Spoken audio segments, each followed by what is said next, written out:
हम तो यूपीएससी वाले हैं, हमें तो ये सीरीज नहीं पूरा सामाजिक मुद्दा लगा। एक एक एपिसोड समझाएंगे, पूरी बात बतलाएंगे। उससे पहले हमारी एक दिल की बात तो सुन लीजिए। मान लीजिए आपके घर में बाहर से कोई बिना बुलाए मेहमान आ जाए और कहे भैया एसी जो है 24 में नहीं 19 में लगाइए, और आप अगर मना कर दें तो वो ठहर जाए आपके घर में ज़बरदस्ती और बोले कि भैया अब तो ये घर हमारा है। बस तो इसी पर आधारित है ये कहानी, जिसे आप सुनेंगे एक दोस्त की जुबानी। कहानी की शुरुआत में agent Westcott black panther Wakanda forever वाले एजेंट रॉस को फ़ोन करता है और उसे मीटिंग के लिए बुलाता है। और जब ये मिलते हैं तो एजेंट वेस्टकोट बताता है कि भैया मेरी तो फटी पड़ी है। कुछ समय पहले 5 बड़े टेरर अटैक हुए थे और इन सब के पीछे कोई इंसान नहीं, स्क्रॉल थे। स्क्रॉल एक प्रकार के एलियन है जो 30 साल पहले कैप्टन मार्वल और निक फ्यूरी के द्वारा पृथ्वी पर लाए गए थे। इनने उनको प्रॉमिस किया था कि भाई हम आपके लिए नई दुनिया बसाएंगे और तब तक आप पृथ्वी पर रहिए।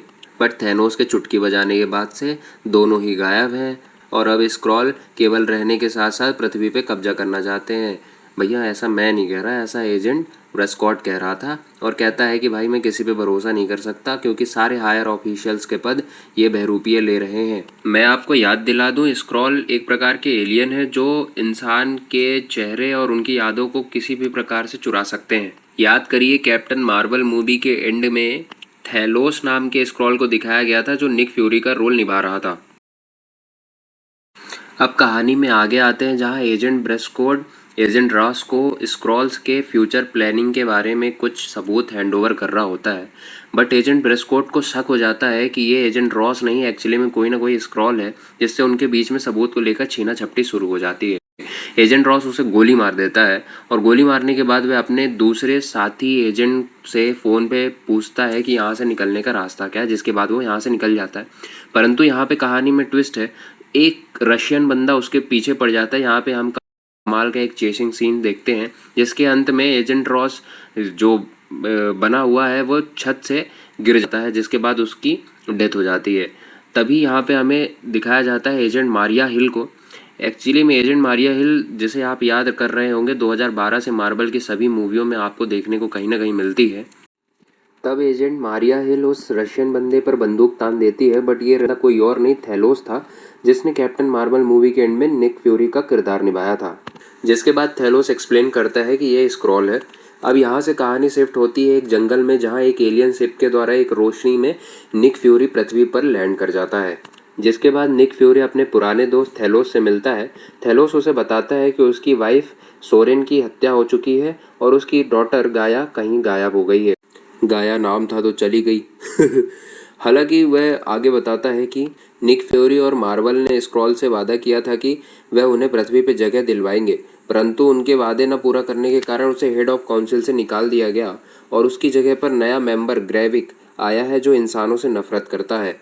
और चूंकि रेडियो एक्टिव जोन्स का स्क्रॉल पर कोई असर नहीं होता, इसलिए ग्रेविक भटके हुए स्क्रॉल्स को इकट्ठा करके ऐसी छुपी हुई जगहों पर रख रहा है और अपनी खुद की एक आर्मी तैयार कर रहा है। और कुछ दिन पहले हथियारों की एक लूट अफगानिस्तान से हुई थी। हो सकता है उसका प्लान रशिया और यूएस को लड़ाने का हो, जिससे वे आपस में लड़ जाए और दुनिया खत्म हो जाए, जिसके बाद स्क्रॉल दुनिया पर राज करने लगेंगे। पता नहीं ये गेल चोर लोग पता नहीं क्या समझते, जैसे इंडिया तो कुछ है ही नहीं। खैर ये सब सुनते सुनते अपने निक फ्यूरी चचा का दिमाग का भोसड़ा बन जाता है और वो बोलता है कि मैं जा रहा हूँ टहलने।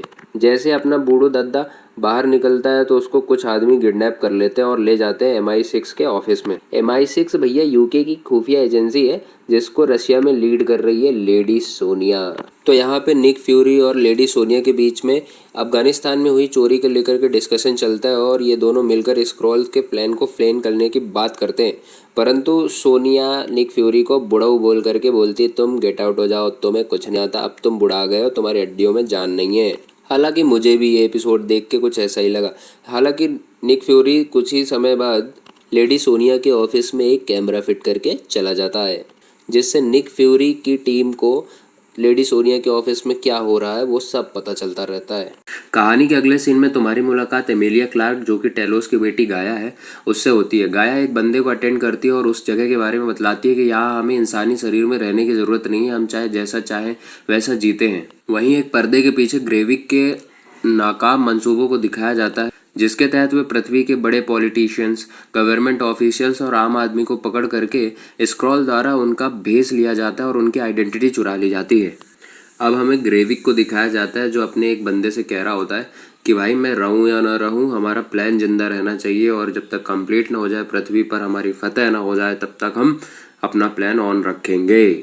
जिसके बाद ग्रेविक का आदमी एमिलिया क्लार्क जो कि गाया है उसे कुछ पैसे देता है और कहता है कि जाओ एक सामान लेकर के आओ। जिसके बाद गाया इस अनजान बाल की दुकान वाले आदमी से मिलती है और उससे कुछ सामान लेकर वहां से निकलने लगती है। तभी वहां पे निक फ्यूरी और उसकी टीम यहाँ पे अपनी इंटेल के मुताबिक पहुंच जाती है। वहीं एजेंट मारिया हिल गाया को कुछ बैग लेकर जाते हुए देख लेती है और उसके पीछे हो लेती है, बट गाया तो एजेंट मारिया हिल को धूल चटा देती है। न जाने क्यों बिना बात की लड़ाई और मेडिकल की पढ़ाई अक्सर लड़कियां ही कर लेती हैं। हालांकि वहाँ दूसरी तरफ हमें पता चलता है कि ये बालों की दुकान एक इंसान नहीं स्क्रॉल है। तो टेलोस कहता है कि बंदा हो या बोट, बता दे सारी बात वरना कर ले दो दो हाथ। बट ये बाल की दुकान तो टेलोस पे ही हावी हो जाता है। तब निक फ्यूरी उसे गोली मार देता है, कहता है बंदा हो या वोट सबको दूंगा ठोक। अब निक फ्यूरी और टेलोस एजेंट मारिया की जगह पर पहुंचते हैं जहां टेलोस अपनी बेटी गाया से मिलता है और बताता है कि तुम्हारी माँ के हत्यारे वही लोग हैं जिनके साथ तुम काम कर रही हो। गाया इस बात का विश्वास नहीं करती और वहां से गायब हो जाती है। जब वह सामान डिलीवर करती है तो उसे पता चलता है कि इस सामान में बॉम्ब है जिसे प्लान मुताबिक अगले दिन फोड़ा जाना है। अब वह अपने कृत्य को लेकर के दुखी हो जाती है और वह रात को अपने पापा से वापस मिलती है, जिससे हमें पता चलता है कि अब उसने टीम बदल दी।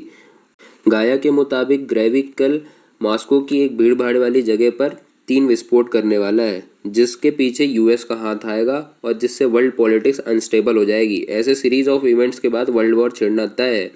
गाया बताती है कि मैं बॉम्ब वाले बैग के पीछे इंफ्रारेड सिंबल बना दूंगी जिससे आप लोग उस बैग को कैप्चर कर लेना। तो प्लान मुताबिक एजेंट मारिया, टेलोस और निक फ्यूरी उस जगह पर पहुंच जाते हैं जो बैग के पीछे चेस करने लगते हैं और एक आदमी एक एक बैग के पीछे चला जाता है। इस चेसिंग सीन के बीच में हमें पता चलता है कि ग्रेविक इन सबसे भी ज्यादा स्मार्ट था।